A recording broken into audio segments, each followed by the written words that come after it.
Good evening everyone. Last class में हमने question number 98 तक किया था, ठीक है।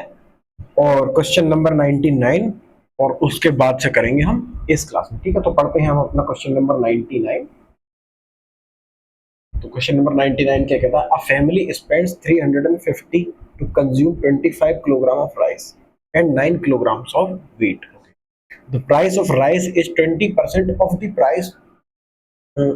price of wheat. ठीक, if the price of wheat is increased by 20%, ठीक, then find the percentage decrease in the consumption of rice. ठीक, if his new expenditure is the same as before and the price of rice remains constant. ठीक, एक परिवार 25 kilogram चावल तथा 9 kilogram गेहूं की खपत करने में 350 रुपए खर्च करता है, ठीक है। चावल का मूल्य गेहूं के मूल्य का 20% है, ठीक। यदि गेहूं का मूल्य 20% बढ़ाया जाए तब चावल की खपत में प्रतिशत कमी ज्ञात करें यदि उसका नया खर्च पूर्व के समान हो तथा चावल का मूल्य स्थिर रहे, ठीक है। सवाल कहता क्या? सवाल कहता है कि एक परिवार ने जो 25 किलोग्राम चावल और 9 किलोग्राम गेहूं की खपत करता है, उसमें वह 350 रुपए खर्च करता है, ठीक है। मान लेते हैं कि चावल ये रहे और गेहूं ये रहे, ठीक। तो 25 किलोग्राम चावल और 9 किलोग्राम गेहूं, 9 किलोग्राम गेहूं की खपत करने में वह 350 रुपए का पूरा पूरा खर्चा करता है, 350 रुपए का, ठीक है। अब क्या कहता है? चावल का मूल्य गेहूं के मूल्य का 20% है। आपको 20% की वैल्यू पता है? 20% की वैल्यू होती है 1/5। या तो आप सीधे सीधे कर लीजिए या फिर इस तरीके से कर लीजिए, याद है तो 1/5 लिख दीजिए या फिर इस तरीके से। 20% का चिन्ह हटाइए, 100 से कर दीजिए भाग, तो 20 से कम 20, 20 पंजे 100, बचा 1/5, ठीक। तो 20% की वैल्यू 1/5। इसका मतलब क्या हुआ? इसका मतलब यह हुआ कि चावल का मूल्य गेहूं के मूल्य का 20% है या फिर 1/5 है। इसका मतलब यह हुआ कि यदि गेहूं का मूल्य 5 रुपए है तो चावल का मूल्य 1 रुपए है। चावल का मूल्य क्या है? चावल का मूल्य मान लेते हैं 1 रुपए और गेहूं का मूल्य 5 रुपए मान लेते हैं एग्जाम्पल के लिए, ठीक। तो इस हिसाब से असल में कितना हुआ? अगर 1 यूनिट गेहूं का मूल्य है 1 रुपए और 5 रुपए गेहूं, सॉरी, 1 रुपए चावल का मूल्य है तो 25 किलोग्राम चावल खरीदने में कितने रुपए लगेंगे? तो आप कहेंगे जी 25 रुपए, ठीक है। अगर 5 रुपए किलो गेहूं मिलता है तो 9 किलो गेहूं खरीदने में कितने रुपए लगेंगे? तो आप कहेंगे 9 × 5, 9 पंजे 45। तो कुल कितने रुपए लगेंगे हमको 25 किलोग्राम चावल और 9 किलोग्राम गेहूं खरीदने में? तो आप कहेंगे जी 25 और 45 जोड़ दीजिए, 25 और 45 70। लेकिन सवाल में कितने दे रखे हैं? ये 350। अगर 70 यूनिट की वैल्यू 350 है तो 1 यूनिट की वैल्यू कितनी होगी? 350 बटा 70। 70 एकम 70 और 70 पंजे 350, तो 1 यूनिट की वैल्यू आ गई 5 रुपए। इसका मतलब क्या हुआ? इसका मतलब यह हुआ कि चावल का वास्तविक मूल्य क्या हुआ? 1 × 5 बराबर 5 रुपए, ठीक। और गेहूं का मूल्य क्या होगा? गेहूं का मूल्य होगा 5 × 5, क्योंकि 1 यूनिट की वैल्यू क्या है? 5 रुपए। तो 5 यूनिट की वैल्यू क्या होगी? 5 × 5 बराबर 25 रुपए। ये तो हो गया इनका मूल्य। तो इसको हम नेक्स्ट उस पर लिख लेते हैं, नेक्स्ट स्लाइड पे, कि चावल गेहूं, चावल है हमारे 25 किलो खरीदने हैं हमको, ठीक है। गेहूं खरीदने हैं हमको 9 किलोग्राम।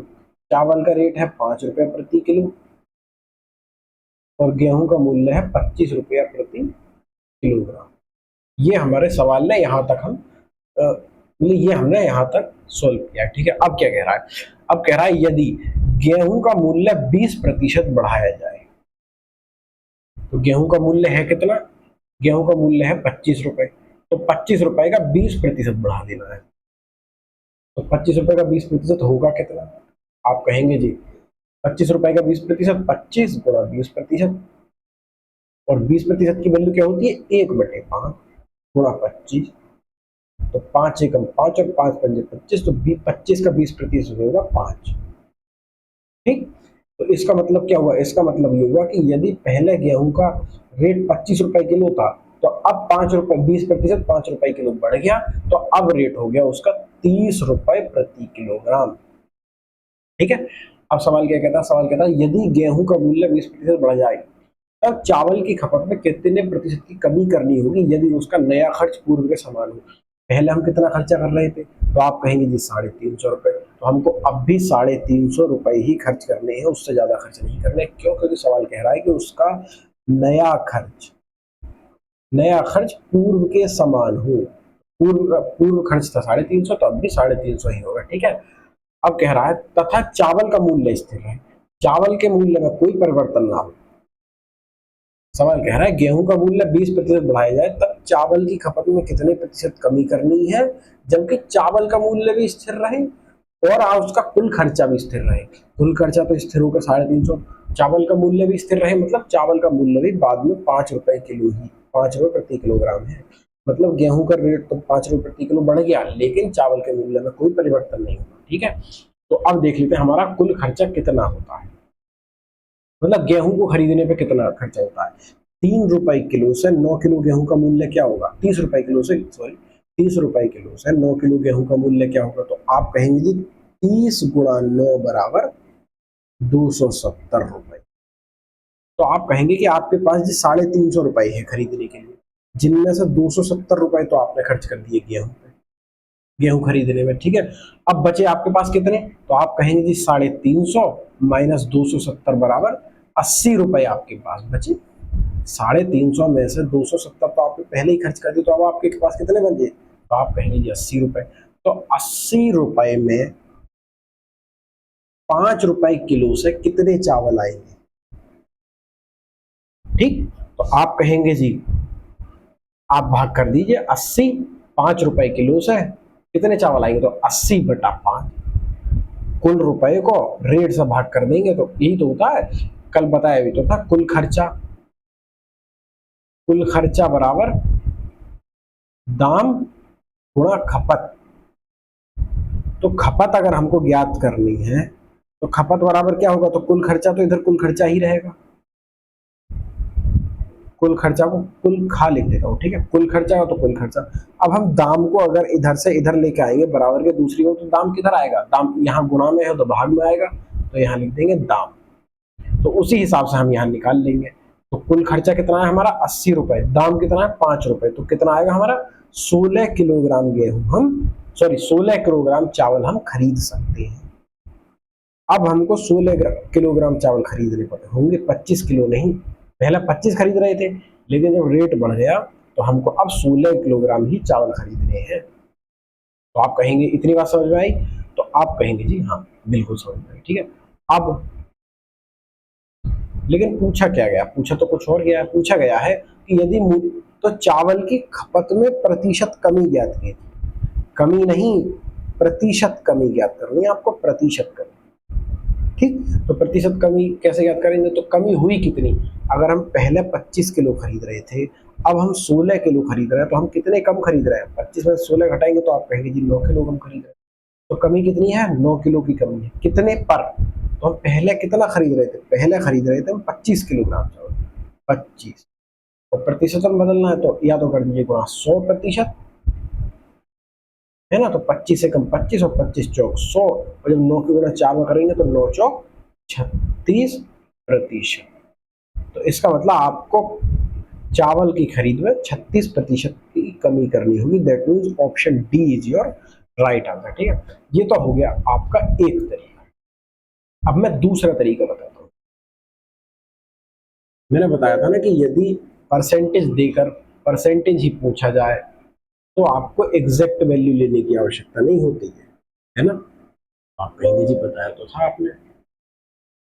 तो लगभग वही सिनेरियो यहाँ पर ये कह रहा है कि 25 किलोग्राम तो चावल खरीदे, ठीक, और 9 किलोग्राम खरीदे गेहूं, उसमें कुछ खर्चा किया, मान लो इतना खर्चा किया, है ना, मतलब उसका पुराना खर्चा और नया खर्चा जब समान है ना, और चावल के मूल्य में प्रतिशत परिवर्तन दे रखा है, गेहूं का मूल्य और चावल के मूल्य का जो तुलना है वो प्रतिशत में दे रखी है, एग्जैक्ट नहीं दे रखी है, और चावल की खपत में भी प्रतिशत कमी ही पूछ रहा है, तो आपको एग्जैक्ट 350 रुपए लेने की आपको कोई आवश्यकता नहीं है।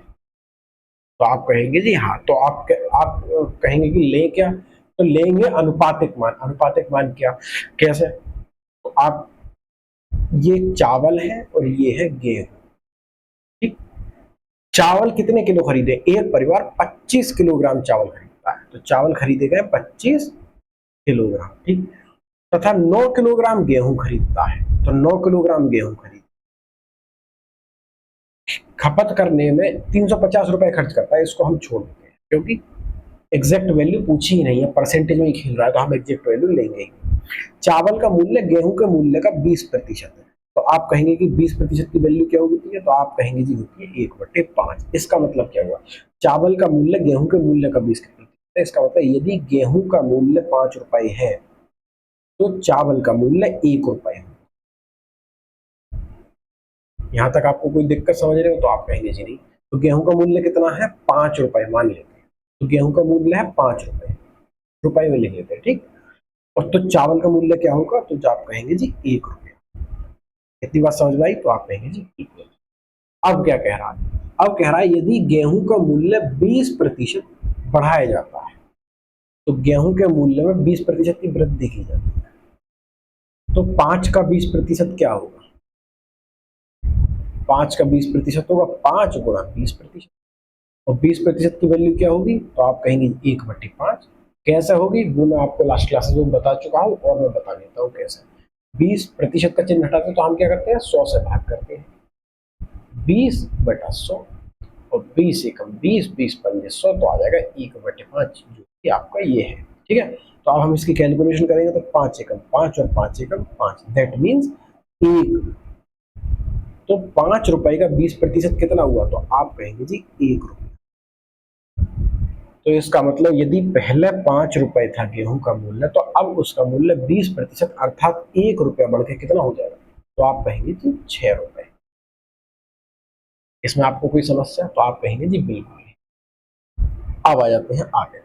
अब कह रहा है कि तब चावल की खपत में प्रतिशत कमी ज्ञात कीजिए यदि उसका नया खर्च पूर्व के समान, तो पूर्व के समान पहले कितना खर्च हुआ, तो पहला खर्च हो रहा था 5 रुपए किलो के हिसाब से, 9 किलो गेहूं खरीदे हमने 45 रुपए के, 9 गुणा 5 बराबर 45 रुपए, ठीक है। और 1 रुपए किलो से 25 किलो चावल खरीदे कितने के, 25 गुणा 1, दैट मीन्स 25 रुपए के। तो टोटल हमने खर्चा कितना किया, तो आप कहेंगे कि चावल पर 25 रुपए खर्च किए, गेहूं पर 45 रुपए, तो टोटल खर्चा किया हमने 25 + 45 बराबर 70 रुपए, ठीक है। तो इसका मतलब हमारे पास 70 रुपए ही है खर्चा करने के लिए, उससे अधिक 1 रुपया भी नहीं है, क्योंकि क्योंकि सवाल में दे रखा है कि उसका नया खर्च पूर्व के समान, ठीक है। तथा चावल का मूल्य स्थिर रहे, मतलब चावल का मूल्य यदि पहले 1 रुपए था, तो चावल का मूल्य अब भी 1 रुपया ही है, ठीक है। तो अब हमारा सवाल सॉल्व हो गया, इसमें कुछ बचा ही नहीं। तो अब क्या है कि अगर 6 रुपए के हिसाब से हमने 6 रुपए प्रति किलो के रेट से 9 किलो गेहूं कितने के होंगे, तो आप कहेंगे जी 9 गुणा 6 बराबर 54 रुपए के होंगे, नहीं होंगे, तो आप कहेंगे जी बिल्कुल होंगे। हमको खर्चा करना है टोटल 70 रुपए का, ठीक। 54 रुपए हमने खर्च कर दिए गेहूं पर, ठीक। तो अब हमारे पास कितने बचे, तो आप कहेंगे जी 70 - 54 बराबर 16 रुपए हमारे पास शेष बचे। तो 16 रुपए में कितने चावल खरीदे जाते हैं, 1 रुपए के हिसाब से। मैंने आपको पिछली क्लास में क्या बताया था कि कुल खर्च बराबर क्या है, कुल खर्च बराबर जो भी दाम है किसी भी चीज का, रेट गुणा कुल खपत, है ना। अब हमको निकालना क्या, निकालना है खपत, तो खपत बराबर क्या होगा, खपत बराबर होगा खर्च बटे दाम। क्यों, दाम अगर इधर गुणा में है तो इसको जब इधर ले जाएंगे तो यहाँ आएगा बटे में, तो खर्च बटे दाम बराबर हो जाएगा खपत। अब पूछा क्या है, वही खपत हमसे पूछा गया है कि कितनी खपत टोटल में है, क्या कि कुल खर्चा हमारे पास कितना है, हमारे पास बचे कितने हैं, 16 रुपए बचे हैं जो हम खर्च कर सकते हैं, 16 बटा रेट क्या है हमारा 1 रुपए प्रति किलोग्राम के हिसाब से, तो कितने बचे, 16/1 बराबर 16, अर्थात अब हम 16 किलोग्राम चावल खरीद सकते हैं। जबकि पहले कितने खरीद रहे थे, तो आप कहेंगे जी पहले तो 25 किलोग्राम खरीद रहे थे, अब कितना खरीद रहे हैं जी, तो अब खरीद रहे हैं 16 किलोग्राम। तो कितना खर्चा कम, सॉरी कितने गेहूं कम खरीदे जा रहे हैं अब हमारे द्वारा, तो 25 में से 16 को घटाएंगे तो 25 माइनस 16 बराबर 9 किलोग्राम हमने गेहूं कम खरीदे। अगर हम पहले 25 किलोग्राम गेहूं खरीद रहे हैं और अब हम 16 किलोग्राम गेहूं खरीद रहे हैं, तो अब हमने कितने गेहूं कम खरीदे, तो आप कहेंगे जी 25 में से 16 को घटा दो, 25 में से 16 जाएंगे तो 9 किलोग्राम गेहूं कम खरीदे। तो ये तो हो गया वजन में, ठीक। लेकिन आपको क्या ज्ञात करना है, प्रतिशत में। पूछा क्या गया है, पूछा गया है कि चावल की खपत में प्रतिशत कमी ज्ञात कीजिए, कमी लेकिन प्रतिशत में। तो प्रतिशत में कमी कैसे ज्ञात करेंगे, तो कितने की कमी हुई है हमारी खपत में चावल की, तो आप कहेंगे जी 9 किलोग्राम की।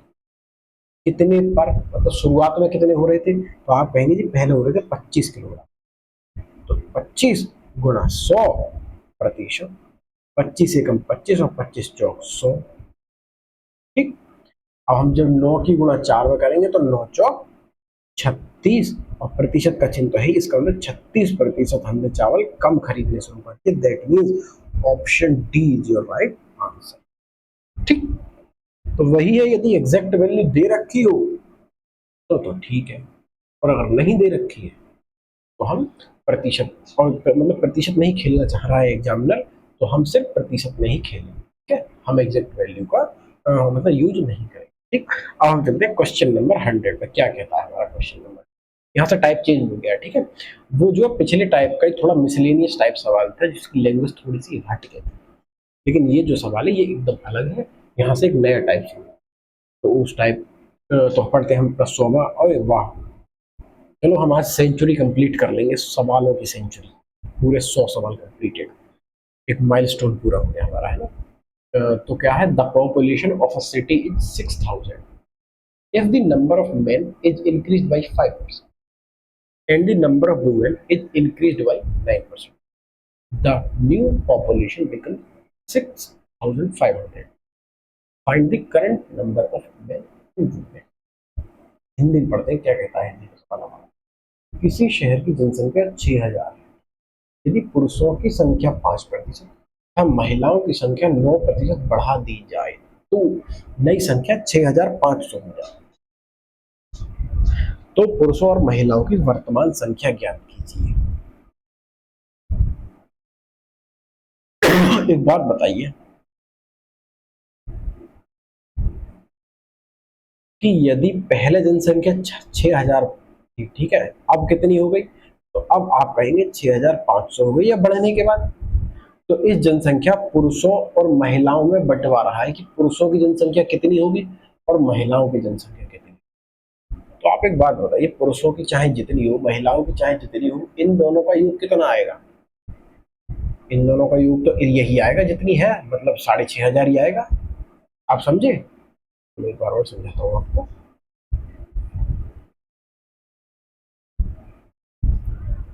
यदि अब जो नई जनसंख्या है वो 6500 है, ठीक है, इसी को पुरुषों और महिलाओं की जनसंख्या में बंटवा रहा है कि पुरुषों और महिलाओं की जनसंख्या में बांटो।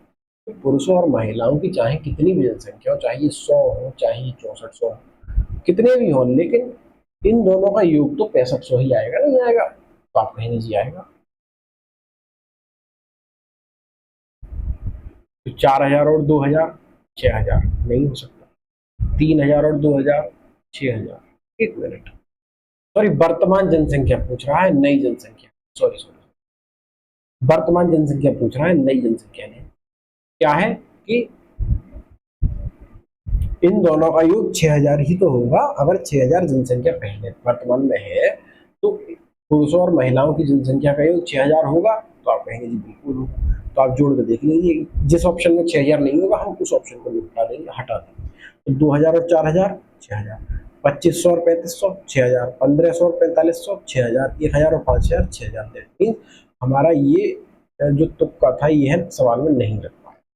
अब हम क्या करेंगे, तो हम करेंगे सवाल को सवाल के तरीके से। कैसे, किसी शहर की जनसंख्या है 6,000, किसी शहर की जनसंख्या है 6,000, ठीक।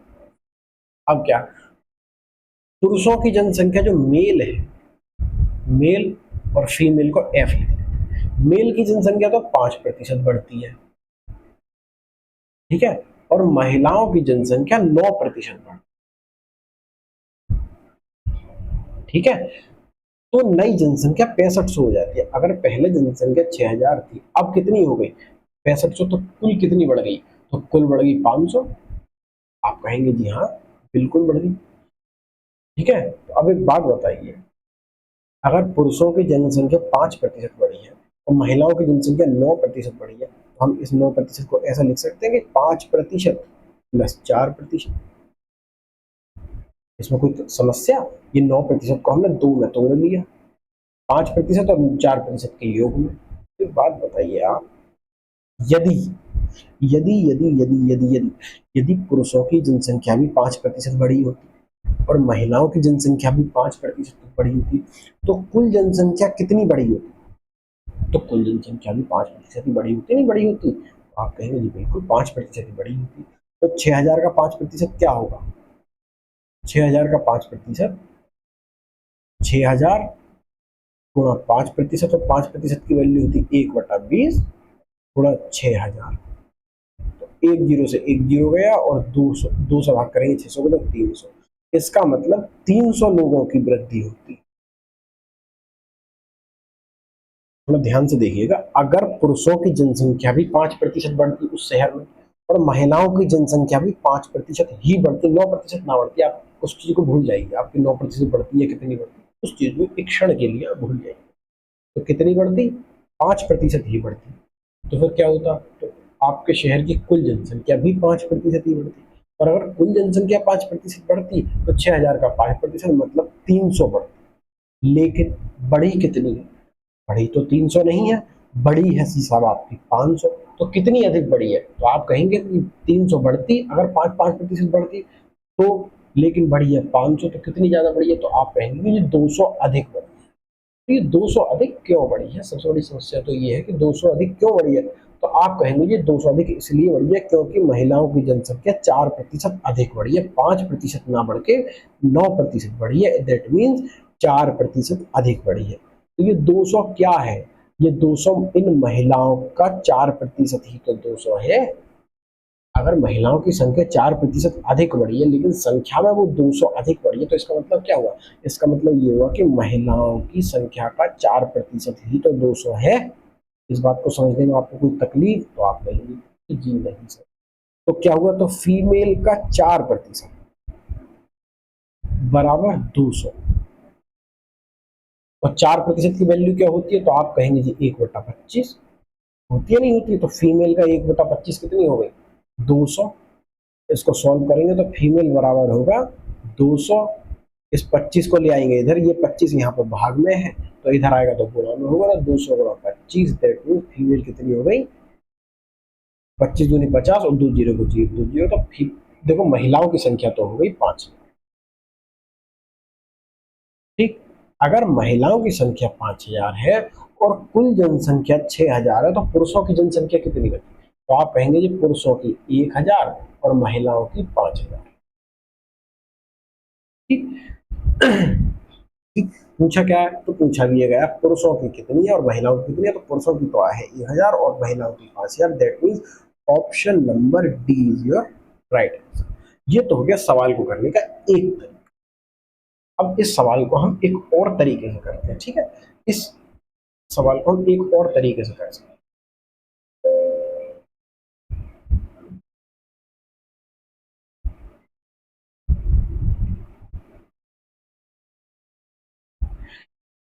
दूसरा तरीका क्या हो सकता है, दूसरा तरीका ये है कि यदि शहर की जनसंख्या 6,000 कितनी है, तो आप कहेंगे 6,000, ठीक है। यदि मेल, पुरुष का मतलब मेल लिख लेते हैं और महिलाओं के लिए लिख लेते हैं फीमेल, ठीक। कह रहा है कि पुरुषों की जनसंख्या तो 5% बढ़ी है, पुरुषों की जनसंख्या बढ़ी है 5%, और महिलाओं की जनसंख्या 9%। तो आप कहेंगे जी 9% बढ़ी। ठीक, और ये जनसंख्या बढ़ने के बाद नई जनसंख्या हो गई 6500।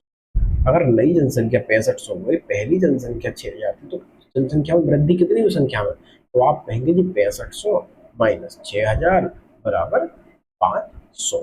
तो इसका मतलब हमारी कुल जनसंख्या में 500 की वृद्धि। ठीक है, तो आप कहेंगे जी ठीक है। तो एक काम करते हैं, यदि हम पुरुषों को इस तरीके को, जो 5% है उसको इस तरीके से लिख सकते हैं 9% माइनस 4%।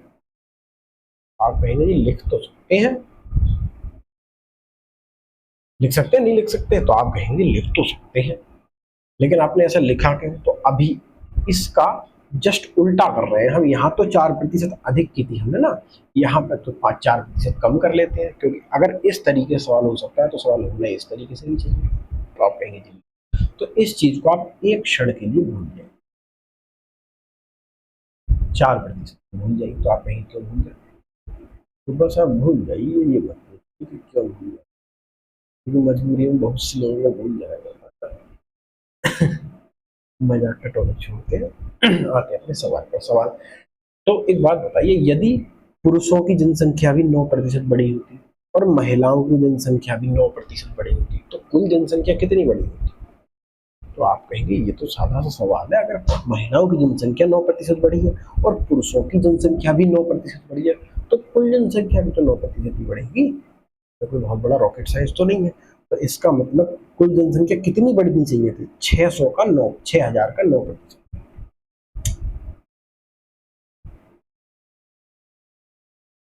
कितनी बढ़नी चाहिए, 6000 का 9%। और 6000 का 9% होगा क्या, तो 6000 गुणा 9%, और 9% का मतलब हुआ 6000 गुणा 9 बटा, तो आप कहेंगे 100, और 2 जीरो से 2 जीरो गए, 60 की गुणा 9 में करेंगे तो 9 छक्का 54 और जीरो का जीरो जीरो। इसका मतलब जनसंख्या बढ़नी चाहिए थी 9% के हिसाब से 540। अगर पुरुषों की जनसंख्या 9% बढ़ती और महिलाओं की जनसंख्या भी 9% बढ़ती, तो कुल जनसंख्या भी 9%, और अगर कुल जनसंख्या 9% बढ़ती तो संख्या में भी कितनी बढ़ती, तो आप कहेंगे जी 540 बढ़ती, लेकिन बढ़ी कितनी है, 500 बढ़ी है। तो एक बताइए कितनी कम बढ़ी है, तो आप कहेंगे जी 540 में से 500 को घटा लो, तो कितना आएगा संख्यात्मक मान, 40। इसका मतलब वो संख्या 40 कम बढ़ी है, उसको अगर 540 बढ़ना चाहिए था, अगर कुल जनसंख्या 9% बढ़ती तो उसको 540 बढ़ना चाहिए, लेकिन वो बढ़ी है 500।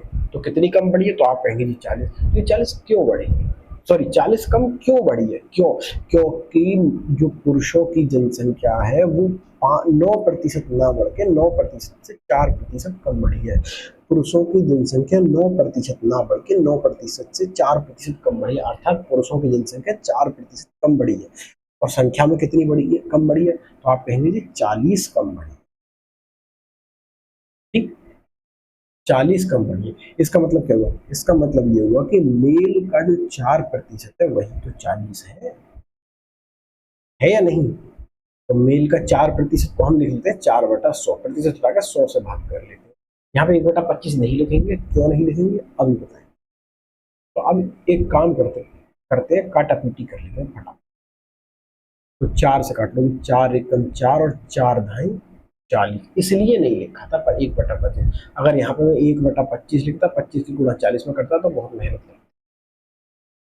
ठीक है, तो यहाँ पे मैंने सीधे सीधे, क्योंकि 4 से 40 कट ही जाएगा,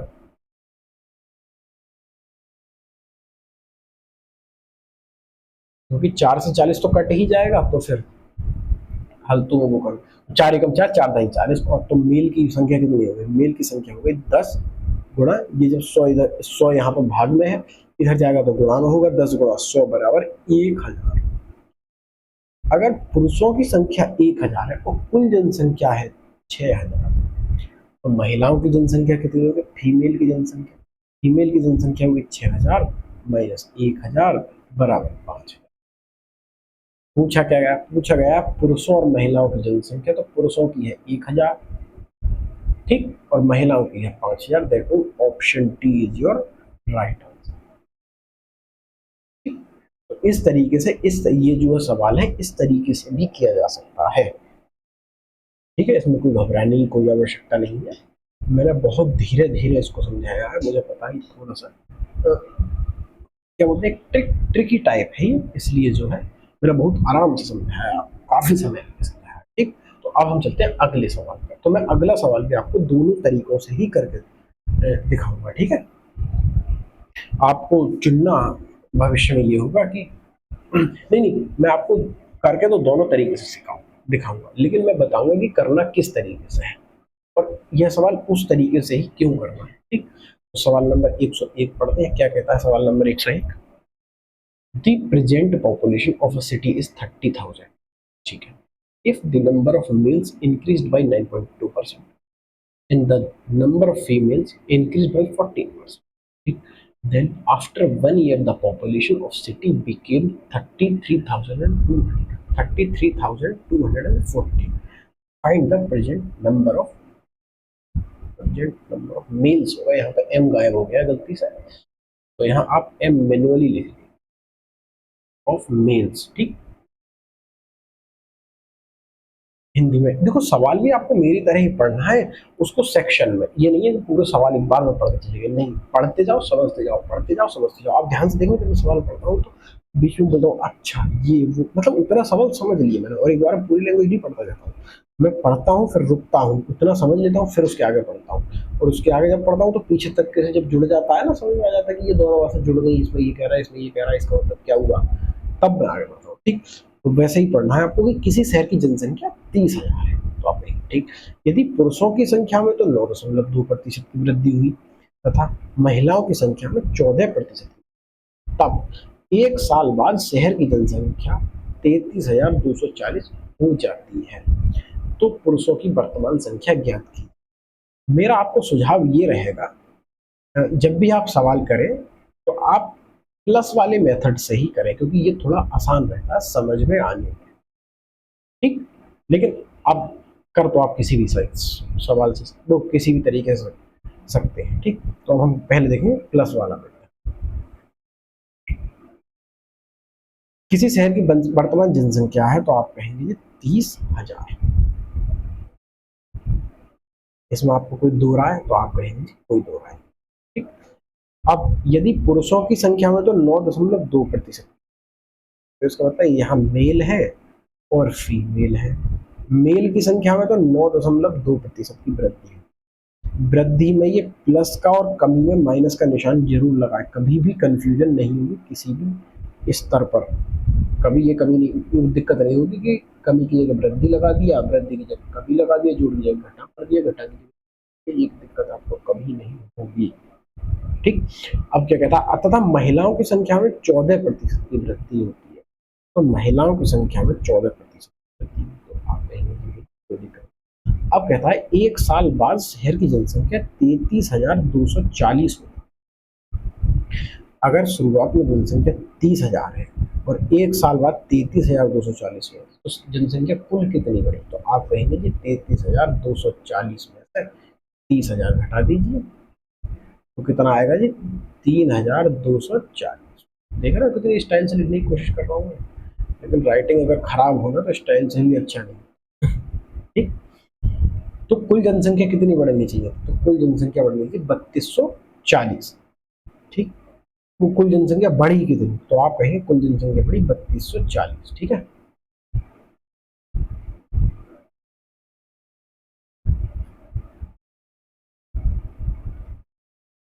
एक बात बताइए, अगर हम 14% को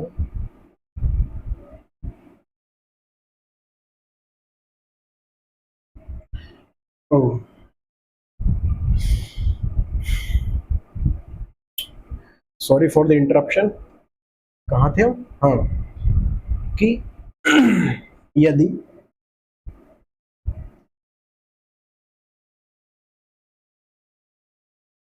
कि हम 14% को इस तरीके से लिख सकते हैं, 9.2% प्लस 4.8% लिख सकते हैं। नहीं, आप देखेंगे 9.2% और 4.8% को जोड़ेंगे तो आप कहेंगे 14% आ जाएगा। ठीक, इसका मतलब ये हुआ, एक सेकंड के लिए आप इसको भूल जाइए, 4.8% को एक सेकंड के लिए भूल जाइए। ठीक, अब हमारा सवाल क्या है? सवाल ये है कि यदि पुरुषों की जनसंख्या भी 9.2% बढ़ती है, ठीक, और महिलाओं की जनसंख्या भी 9.2% बढ़ती है, तो शहर की कुल जनसंख्या कितने प्रतिशत बढ़ेगी? तो आप कहेंगे जी 9.2%। कितनी बढ़ेगी? 9.2% ही बढ़ेगी। अगर पुरुषों की जनसंख्या 9.2% बढ़ती है, महिलाओं की जनसंख्या 9.2% बढ़ती है, तो कुल शहर की जनसंख्या कितनी बढ़ेगी? 9.2%। तो 30,000 का 9.2% होगा कितना? आप ये भी तो निकालिए पहले। तो 30,000 का 9.2% कितना होगा?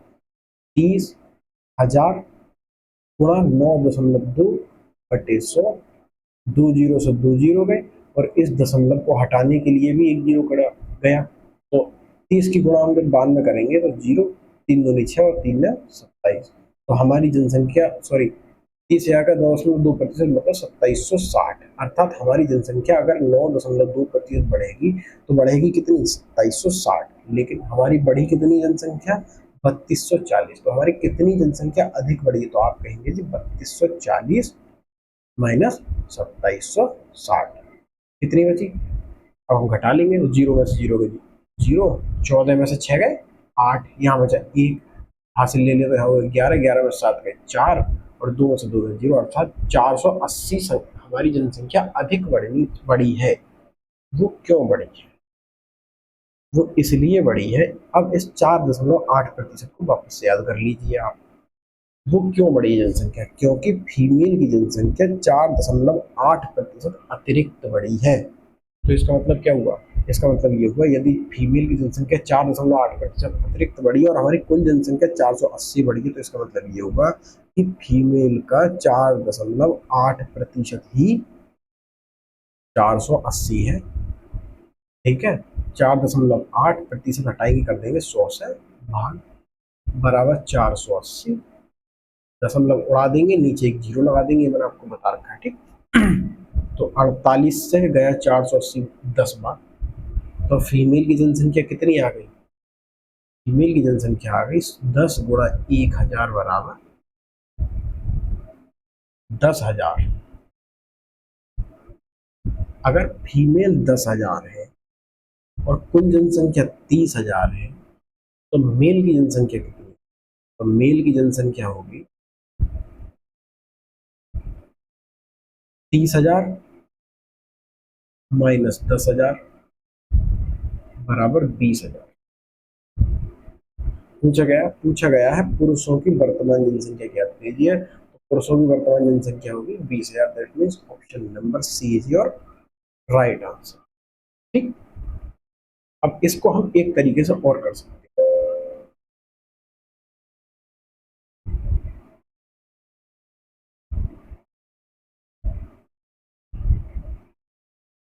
दूसरा तरीका क्या है? दूसरा तरीका ये है कि यदि शहर की जनसंख्या दे रखी कितनी है, तो आप कहेंगे 30,000। ठीक, पुरुषों की जनसंख्या बढ़ी है 9.2%,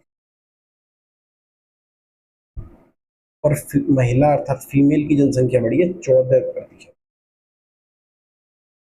तो हम, आप एक बात बताइए, इस 9.2% को लिख सकते हैं 14% माइनस 4.8%, लिख सकते हैं? नहीं, तो आप कहेंगे बिल्कुल लिख सकते हैं। 14 में से 4.8 पर घटाएंगे तो कितनी आएगी जनसंख्या हमारी? 9.2%। हमारी कुल जनसंख्या बढ़ी कितनी है? थी 30,000, है 33,240। तो हमारी जनसंख्या बढ़ी है 3,240 कुल जनसंख्या। अब आप इस 4.8% को कुछ क्षणों के लिए भूल जाए। ठीक है, तो अब क्या बचा हमारा सवाल? सवाल ये बचा कि पुरुषों की जनसंख्या 14% बढ़ी है, महिलाओं की जनसंख्या भी 14%। हमारी कुल जनसंख्या कितनी बढ़ेगी? कितनी बढ़ेगी बताओ? तो कुल जनसंख्या भी बढ़ेगी 14% और 30,000 का 14% कितना होगा? 30,000 का 14% होगा 30,000। 30,000 गुणा 14/100, तो 2 जीरो से 2 जीरो गए, 14 की गुणा जब 300 करेंगे तो 14×3 42 और 2 जीरो 42। अगर जनसंख्या हमारी 14% बढ़ती, अगर जनसंख्या हमारी 14% बढ़ती तो हमारी जनसंख्या बढ़ती 4200। लेकिन हमारी जनसंख्या बढ़ी कितनी है? तो आप कहेंगे जी 32।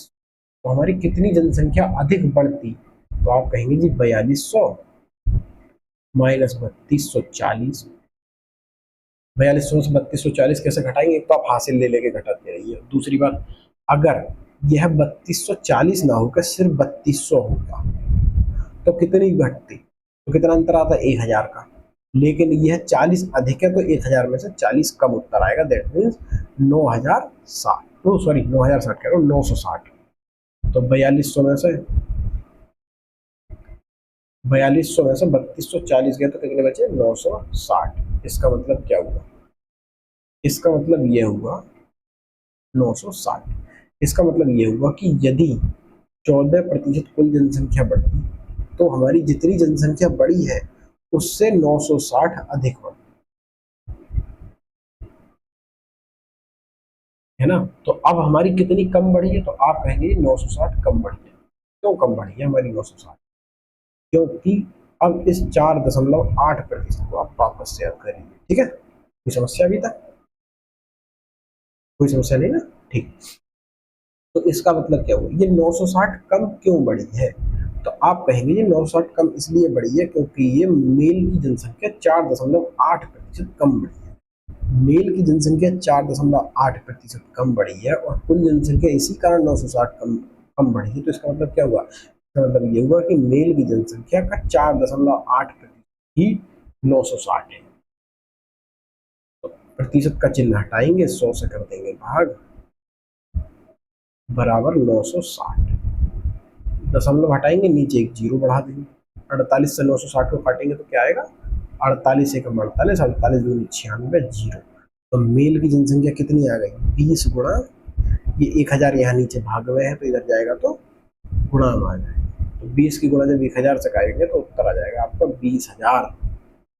पूछा क्या, पुरुषों की जनसंख्या ही पूछी गई है तो पुरुषों की जनसंख्या है 20,000। That means option C is your right answer. ठीक है, अब चाहे इस मेथड से कर लीजिए चाहे आप इस कर लीजिए, है दोनों मेथड ही मतलब सेम, मतलब दोनों मेथड ही से ही समान हो सकता है ना।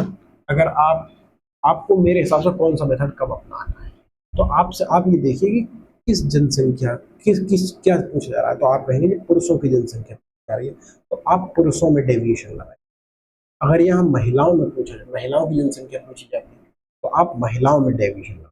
तो आप कहेंगे ऐसा क्यों, आप ये पाएंगे कि जिसमें डेविएशन लगा रहे हैं हमारा वही पहला उत्तर प्राप्त हुआ। अगर हमने फीमेल में डेविएशन लगाया है तो फीमेल का आंसर पहले प्राप्त हुआ है। अगर हमने यहाँ मेल में डेविएशन लगाया है यहाँ पे ये, तो हमें डायरेक्ट मेल प्राप्त हुआ है। तो आप ये देखिए आपको प्राप्त क्या करना है, तो आप कहेंगे मेल, तो आप मेल में डेविएशन लगाइए, और अगर फीमेल प्राप्त करना है तो फीमेल में डेविएशन लगाइए। ठीक है, तो आज की क्लास में इतना ही रहने देते हैं, नेक्स्ट क्वेश्चन नंबर 102 से करेंगे नेक्स्ट क्लास में। ठीक है, आज की नहीं, धन्यवाद।